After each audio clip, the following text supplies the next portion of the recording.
Tujuan dari percakapan ini adalah yang pertama, untuk menyatukan persepsi tujuan kita tentang apa sih yang akan kita capai besok. Dan yang kedua, untuk membuat rasa aman. Artinya ketika saya melakukan supervisi, Bu Dewi tidak merasa diawasi atau merasa dicari-cari kesalahannya, tetapi tujuannya adalah untuk merancang pembelajaran yang nantinya berpihak pada murid. Dan yang ketiga, untuk menginformasikan poin-poin apa saja yang perlu kita amati besok. Nah, baik Bu Dewi, tentunya Bu Dewi sudah menyiapkan untuk kegiatan besok ya. Kira-kira apa nih tujuan pembelajarannya? Untuk tujuan pembelajaran untuk kegiatan besok, saya merencanakan untuk mengenalkan permainan tradisional kelereng kepada anak-anak. Dan yang kedua, saya melatih kerjasama dan taat aturan. Untuk tujuan yang ketiga, melatih daya pikir mereka dalam berliterasi serta memecahkan masalah. Jadi tujuannya besok adalah untuk mengenalkan permainan tradisional daerah yang budaya. Selain itu untuk melatih kerjasama dan taat aturan, dan melatih daya pikir anak dalam berliterasi dan memecahkan masalah. Oke, untuk kegiatan apa yang sudah disiapkan terkait dengan pembelajaran besok? Untuk kegiatan besok, saya sudah menyiapkan anak-anak untuk lomba balap kelereng yang pertama.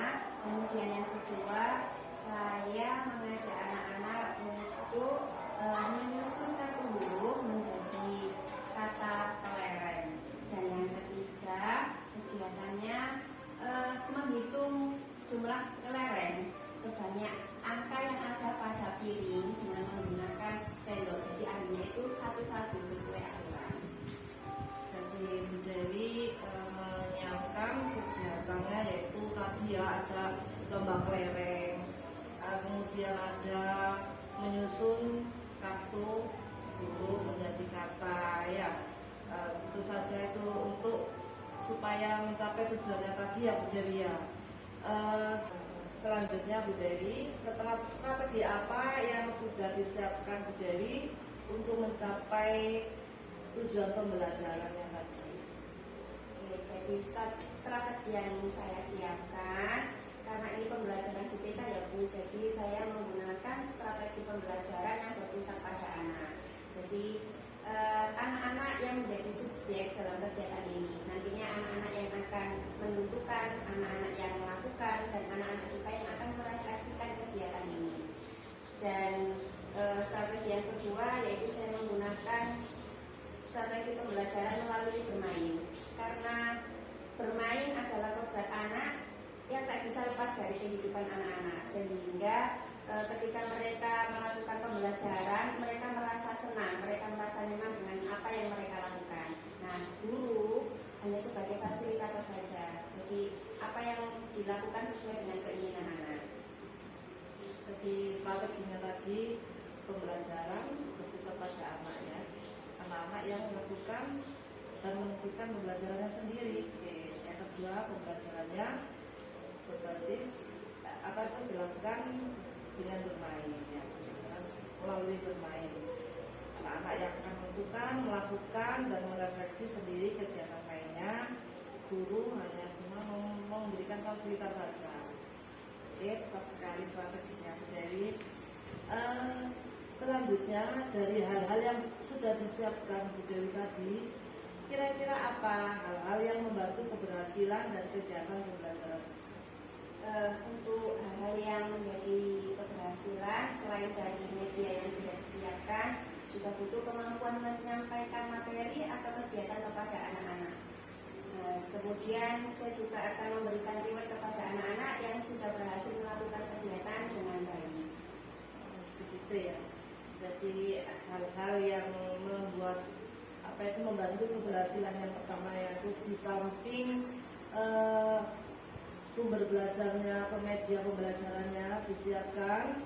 Yang kedua yaitu kemampuan menyampaikan materi atau kegiatan kepada anak-anak yang diusahakan lebih menarik menarik mungkin sehingga anak-anak itu tertarik dan mau melakukan kegiatannya. Selain itu anak-anak juga akan diberi reward supaya untuk menambah semangat yang mereka dalam belajar. Oke, selanjutnya untuk kegiatan besok, kira-kira dukungan apa yang dibutuhkan Bu Dewi supaya pembelajarannya berlangsung optimal? Jadi yang pastinya ketersediaan APE yang sangat dibutuhkan anak-anak yang di dalam kegiatan pembelajaran. Dan yang kedua juga dukungan dari rekan sejawat perlu sekali itu mencapai keberhasilan dalam melakukan KBM tersebut. Jadi Bu Dewi memerlukan dukungan yang pertama yaitu ketersediaannya APE. Memang APE itu merupakan syarat mutlak untuk anak-anak TK ya supaya mereka itu semangat dalam belajar. Yang kedua yaitu dukungan dari rekan sejawat yang saling memberikan support, memberikan pengarahan yang supaya mencapai hasil yang terbaik. Oke, Bu Dewi, ya itu saja kegiatan percakapan kita hari ini. Semoga kegiatan besok kita sukses, lancar, dan tujuan pembelajaran yang sudah disiapkan Bu Dewi terlaksana dengan maksimal. Oke. Perlu diketahui juga Bu Dewi, besok kita melakukan observasi ya. Nah setelah itu kita melakukan percakapan lagi, yaitu percakapan pasca observasi yang mungkin waktunya terserah Bu Dewi maunya kapan waktunya, nanti besok diinformasikan lagi. Dari saya sekian dulu. Assalamualaikum warahmatullahi wabarakatuh.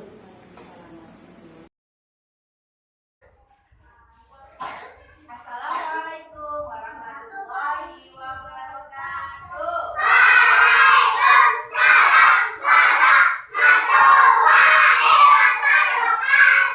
Selamat pagi anak-anak.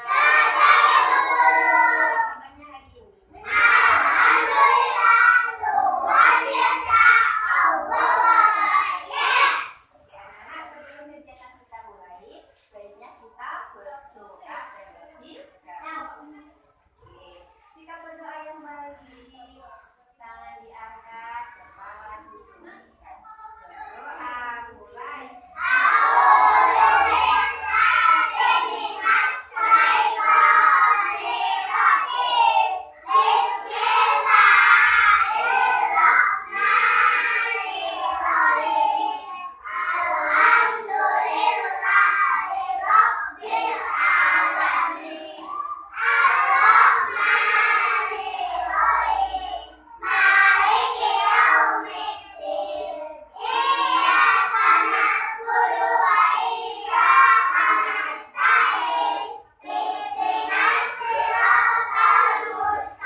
warahmatullahi wabarakatuh. Saya Nur Umala, CGP Angkatan 6 Kabupaten Gresik.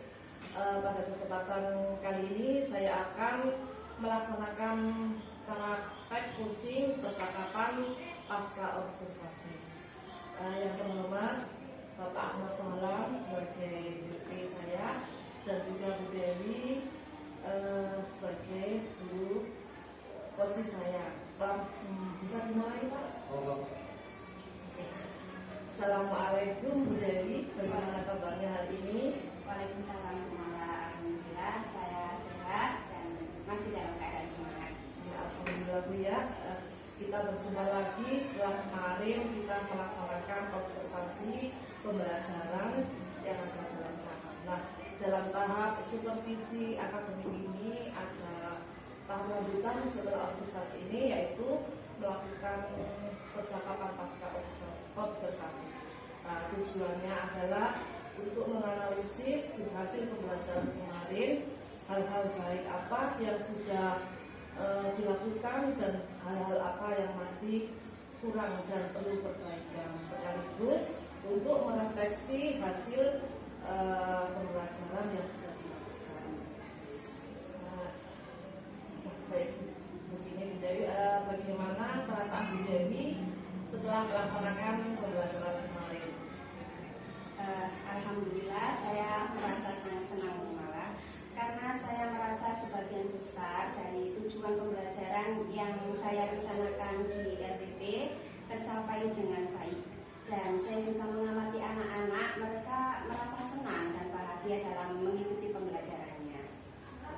Ya, berarti tujuan pembelajarannya sudah tercapai Bu ya, dan yang paling terpenting adalah anak-anak itu menjadi senang dalam melakukan kegiatan pembelajaran.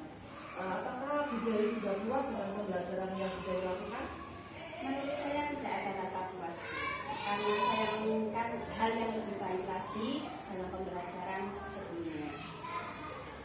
Ya memang benar ya Bu Dewi ya, kita sebagai pendidik itu tidak merasa puas, tidak cepat merasa puas, selalu ingin meningkatkan dan selalu ingin meningkatkan ya terkait dengan kompetensi kita.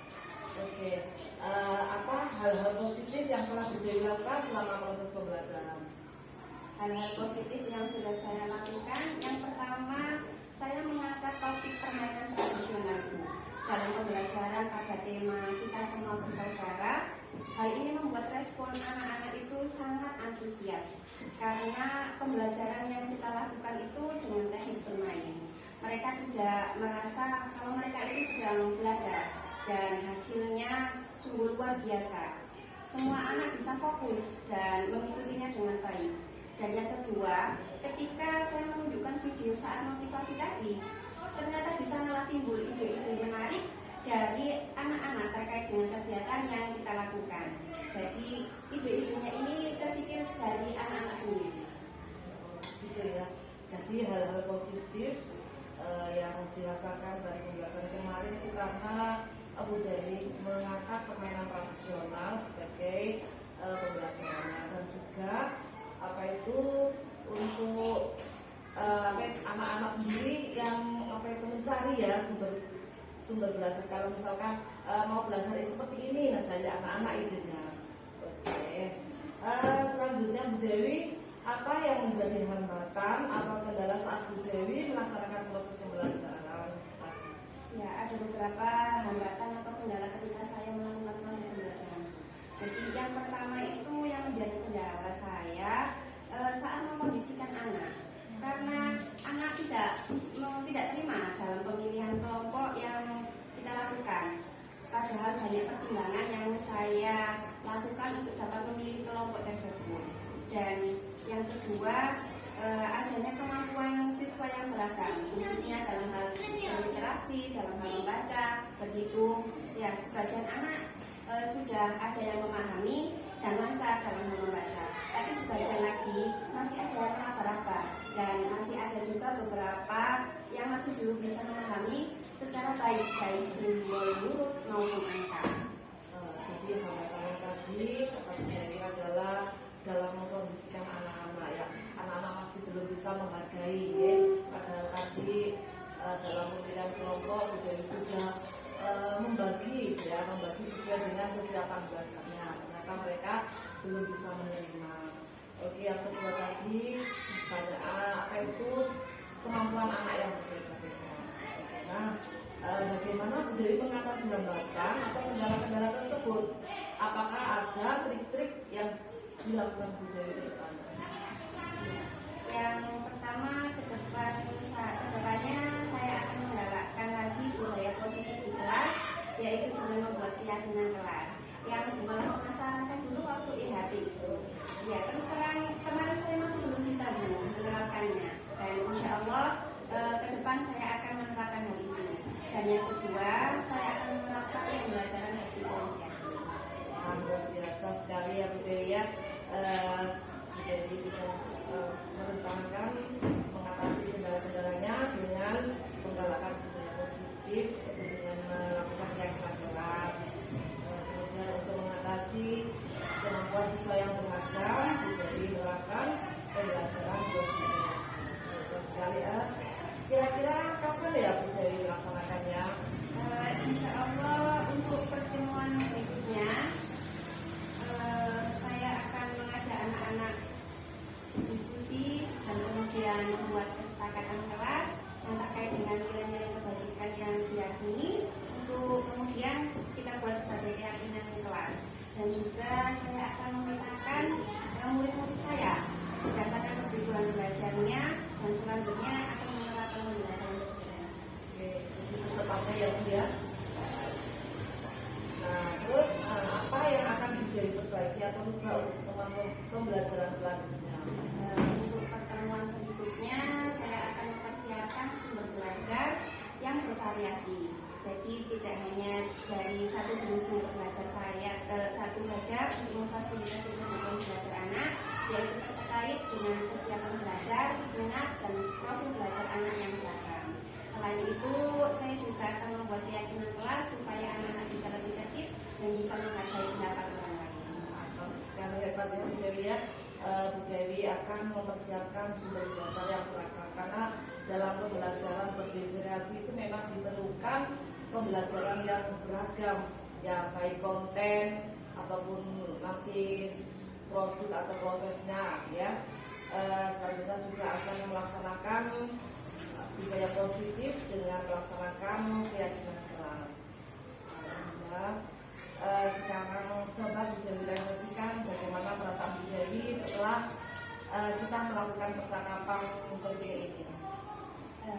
Alhamdulillah saya merasa sangat senang karena dapat menemukan solusi dari masalah atau kendala yang saya hadapi.